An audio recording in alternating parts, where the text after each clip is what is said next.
আসসালামু আলাইকুম everyone, welcome back to my channel. আশা করি সবাই ভালো আছে, সুস্থ আছেন। আমি আল্লাহর রহমতে ভালো আছি, সুস্থ আছি। তো ঈদের একদিন পরের ব্লগ আমি শেয়ার করছি। ঈদের পর দিন নানির বাড়িতে গিয়েছিলাম। প্রত্যেক ঈদের পর দিনই নানুর বাড়িতে দাওয়াত থাকে, এটা আমি জন্মের পর থেকেই দেখে আসছি। তো ওগুলো আর ভিডিও আমি করিনি। তো ওই দিন দাওয়াত খেয়ে পর দিন আবার বড় মামারা আমাদের বাসায় আসছিল। ওরা বগুড়ায় থাকে, বগুড়ায় বাসা ওদের। তো এখানে খাওয়া দাওয়া করে তারপরে বগুড়ায় চলে যাবে, তাদের জন্য এখানে রান্না বান্না করছিল আম্মু। তো ওদেরও কোনো ভিডিও আমার কাছে নেই, এই শুধুমাত্র এই রান্না বান্নার ভিডিওই করেছিলাম। তারপরে আমরা বিকেলে একটু ঘুরতে বের হয়েছিলাম। ওরা খাওয়া দাওয়া করে বিকেলেই চলে গিয়েছিল, তারপরে আমরা ঘুরতে বের হয়েছিলাম একটু। জিকরাকে রেডি করে দিলাম। আসলে এবার আমরা কোনো আত্মীয় স্বজনদের বাসাতেই যাব না, কারণ খুবই শর্ট টাইম আমি এখানে আছি।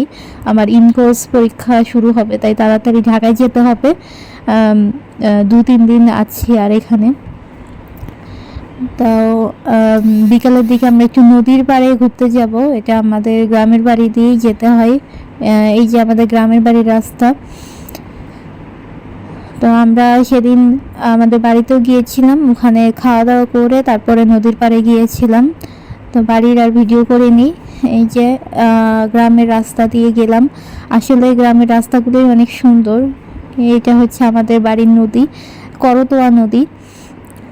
তো করতোয়া নদীতে কিন্তু অনেক পানি ছিল আগে, এখন কিন্তু পানি খুব কম আছে। নিজে সাঁতার কেটে ওই পাশে যাওয়া যাবে এরকম পানি আছে। আমি কিন্তু সাঁতার পারি না। তো রাস্তা দিয়ে যাচ্ছিলাম, এই রাস্তা কিন্তু অনেক উঁচু রাস্তা। এক পাশে নদী, এক পাশে জমি, ধানের জমি। তো বাইক আস্তে আস্তে নিয়ে যাচ্ছিল। আর এখানে আসার পর অনেক ভালো লাগছিল, কারণ সেদিন ভালোই গরম পড়েছিল। তো এখানে ভালোই বাতাস বইছিল। নদীর পানি কম, ও নদীর ওই পারে আমার এক ভাগ্নির বাড়ি, সেখানেও গিয়েছিল আম্মুরা। এবারই দাওয়াত খেতে আমি যাই নাই। ইকরাকে নিয়ে ওই পারে যেতে আমার ভয়ই লাগছিল, যদিও বা পানি কম ছিল, তাও আমি যাই নাই।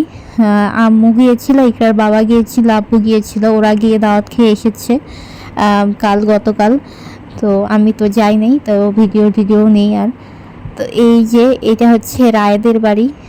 আমাদের এখানে একটা বড় হিন্দুদের বাড়ি আছে, এখানে সব সময় পূজা টুজা হয়, এখানে বড় পূজা হয়। তো এই বাড়ি দিয়ে সামন দিয়ে আমরা নদীর পাড় দিয়ে যাচ্ছিলাম। তো এখানে একটু দাঁড়িয়েছিলাম, একটু ভালোই লাগছিল অনেকদিন পর নদী পাড়ে এসে। তো ইকরাকেও নামিয়ে দিলাম। তো এখানে কয়েকটা ছবি টবি উঠাবো। তো অনেক এনজয় করে বাইরে গেলে ও একদমই কান্নাকাটি করে না। তো ওখানে একটু ঘুরে বেরিয়ে আমরা বাসায় চলে আসছিলাম। বাসায় এসে দেখলাম এখানে আম্মু নুডলস রান্না করেছে। নুডলসের মধ্যে এখানে চিকেন দিয়েছে, তারপর ডিম দিয়েছে, গাজর দিয়েছে, এগুলো দিয়ে নুডলস রান্না করেছে। আর রান্না করেছিল সেমাই।